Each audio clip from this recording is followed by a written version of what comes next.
Hey you, and welcome back to the channel. Now, we often talk a lot about very specific technical topics on this channel, but starting to color grade and going all the way through the process can sometimes feel a little bit daunting. So, how do you set yourself up for success when you're starting a color grade? Well, I'm gonna go through some things that I do and that I think are super important to the process as you're just getting started, and hopefully you find these tips helpful as well. These are things that help me out, so hopefully they can help you out as well. Before we get into it though, don't forget to subscribe and like this video as well. 1,500 people seems unreal, so thank you so much to all of you who have already subscribed. All right, let's dive in with the first step of this process, which is the conform step. Simply put, for the purposes of this video, conforming is bringing your timeline from one editor into Resolve and making sure all of the clips line up and that you've successfully imported a timeline from usually your editor into Resolve so that it's all ready for color grading. Now, if you're working as part of a post-production stream, then this process gets a lot more complicated. You're also handed stuff back from VFX vendors and so on and so forth. But for the purposes of this video, at a beginner level, that's all you need to know for now. You're usually handed an XML or an EDL file, which is an edit decision list. Now, this goes back to the days of film, but essentially in the digital world, it's a file that's handed off to you that has every single edit or cut that you've made in the timeline. Now, these XML and EDL files are pretty standard across the industry, and they talk to all your editing softwares. So essentially, when you bring it into your editor, it'll tell it exactly how to arrange all of the clips and all the edit decisions that were made in the timeline so that you can recreate the same thing in your Resolve timeline as well. Now, if you're working by yourself, you can export from Premiere, let's say, your XML file, and then when you go to Resolve, you can go up to import timeline and then pick your XML file, and that'll bring everything into Resolve. Resolve is usually pretty smart, especially if you've saved the clips in the same place, where it'll bring all of your media in as well. Now, keep in mind, things like editor-specific effects or text things sometimes won't really transfer one for one. So if you run into any of those, you're gonna have to fix those issues. But for our purposes, it's brought everything in and arranged the clips with all of the edits I had in Premiere as well. Now, I have another video on the channel if you wanna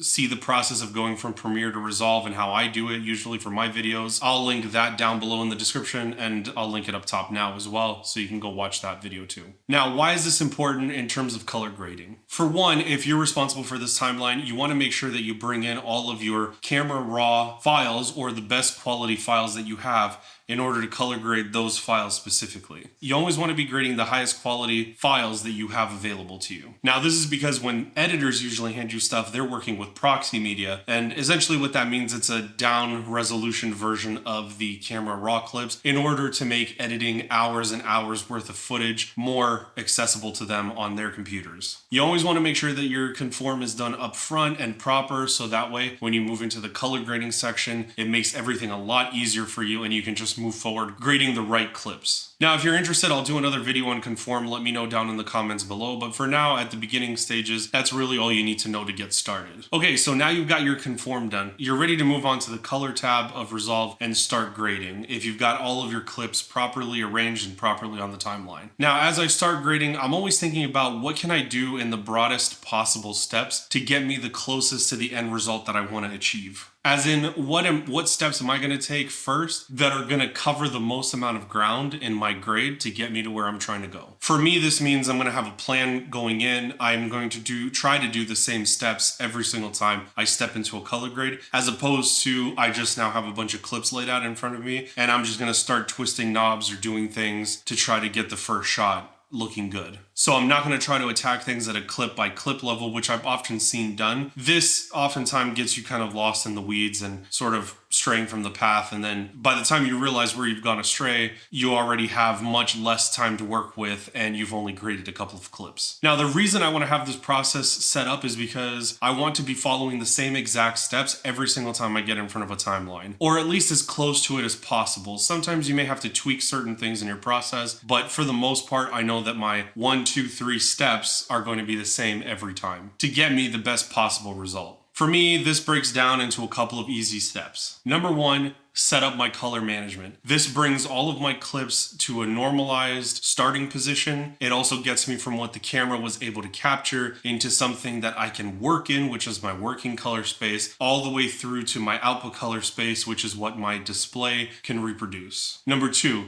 decide on a consistent, standardized node tree or node graph that I can always jump into to make sure that I'm grading consistently every time. This way I don't have to guess where I want my effects to go or where I want my color space transforms to go or where I want my exposure and contrast to go. It's always a standardized node tree for me. I can move things around, I always have the option to do so, but at least I'm starting from a standardized place every time. Now this usually takes some time and experience, obviously, as you work through your color grading. In the meantime, you can always copy other people's, or you can look at what other people are doing as well, and that's a perfectly fine starting place, especially when you're just getting started with color grading. Number 3 is going to be setting up an overall look for my project. Now this can be LUTs, for example, if you have LUTs from a reputable source. I did a video on LUTs a little bit ago, which explains how LUTs can be different and they can vary from person to person depending on who you get them from. So just make sure that you're getting your LUTs from a reputable source, usually from someone that does look development, somebody that's aware of the tools that are out there and builds looks specifically for color grading. Looks that have usually been stress tested a little bit, or they have some knowledge of how to work within color spaces. Or this could also include setting up my own look if I just need to jump into something quickly and I need to set up a basic look that I'm starting from. For the sake of this video, I've built out a quick look here, just quickly using nothing but a contrast curve and a node before that here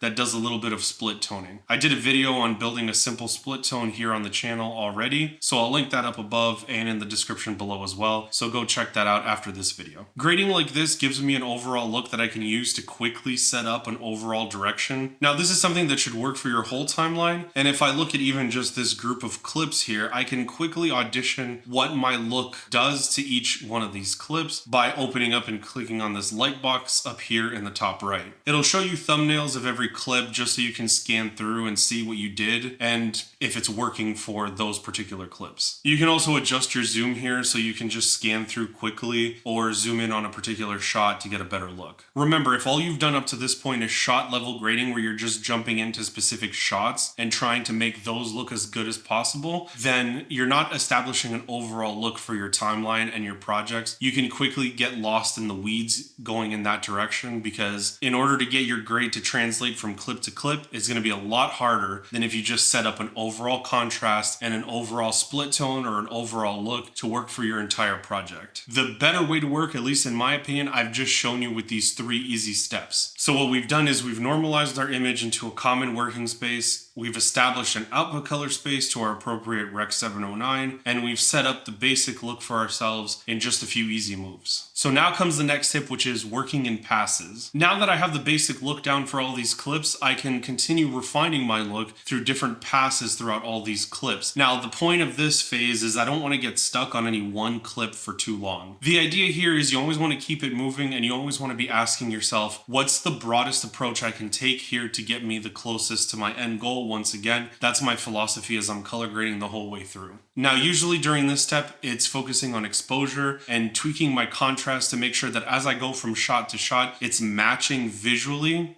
with the contrast and the exposure. That's usually going to bring everything together and it's going to sell your grade a lot better. I usually, as a general rule of thumb, don't try to spend more than a couple of minutes per shot before I move on to the next one, so that way I can keep moving through the whole timeline. Now, once you've done that and you've made it through your timeline, I'll usually then go back and start making smaller, more incremental changes as I continue to do passes throughout my timeline. Usually as I'm color grading, between setting up an overall look and doing passes throughout my grade, that should get me about 95% of the way there most of the time. Especially when you have large projects to work on, this method will ensure that you're actually getting through all of your shots and that you make your overall timeline look good instead of just focusing on a few clips and trying to make those look really good before you move on. I don't remember who said it, but I remember listening to a podcast with a colorist on it, and essentially they were saying you never want to get to the point where you have a really dialed in 5% of your clips but the rest of the 95% looks like crap. Instead, you want to be in a place where you get all of your timeline and all of your clips looking 90 to 95% of the way there, and that's a much better end result than having a few shots at the beginning or whatever in the movie looking really good and then everything else just looking kind of off. Now that you've got a decent looking timeline and everything else is set up, it's time to move to shot grading. This is usually the step where I go in and do very minor tweaks, adjusting color and effects if it needs anything. And usually here I'm adding those final tweaks and effects if it needs anything. Really just the finalizing touches of a clip. It's still really easy to get lost at this point. You can spend a lot of time tweaking effects and different sliders and things on one particular shot. So once again, try not to get stuck on this level and just keep it moving as much as possible. If you find yourself getting stuck and you really just can't be happy with the shot that you have in front of you, it's probably time to step away for a minute and get some perspective. Usually by this stage in a grade, minor tweaks should really work at making the whole thing cohesive and kind of finalizing individual clips instead of trying to fix an overall grade problem. One last tip that I'll leave you with here is that usually as you're going to continue color grading, you're going to find yourself more and more often doing the same things repeatedly on different clips, different effects that you want, and different looks that you're trying to pull off. Now, an example that I have of this in my color grading is that when I'm trying to do my best film emulation looks, I usually add a certain group of effects that really just sell it for me. Now, they can be very subtle, and most of the time I don't want people outwardly noticing these effects, but they do bring the whole look together for me and really speak to the film emulation part. These include things like grain, glow, gate, and flicker. So oftentimes film has very small minor imperfections, like for example, oscillations in exposure, a very slight movement to the frame of the film, and halation. So basically, as I found myself needing to add these effects time and time again, I can save myself some time and create a power grade of just those effects that I can then add to my film emulation looks. So I have one here for all of those effects, and when I need it, I can just add it to the node tree. I've hidden them all in a compound node here, but if you open it up, you can see here it's just all of these effects in a chain. That makes it easy for you to save time and not get bogged down with trying to replicate an effect every single time you start a new grade. Alright, so that's where I'm going to leave it for this video. I hope this gave you a good overview of the entire grading process. Hopefully I broke it down enough so that you guys can see it's really about having a common process that you've set up, sticking to the same steps every single time. That makes you consistent, that makes you work faster, that makes you not have to guess where to go with the grade. You always have a lockstep process that you can follow. And like I said, hopefully this just demystifies the whole grading process so that it's not so complicated and like, ooh, where do I start every single time I jump into a grade? Hopefully this gets you started down the right path so that you can create your own process so that you can go from start to finish as well. Remember, big changes are usually preferable to small, very incremental changes on a clip-by-clip level, and working in broader strokes like this can really help give you a step-by-step direction to follow for every project. If you've learned something or enjoyed this video, please don't forget to hit the subscribe button and the like button down below as well. Until next time, go out there and create something. La vedere.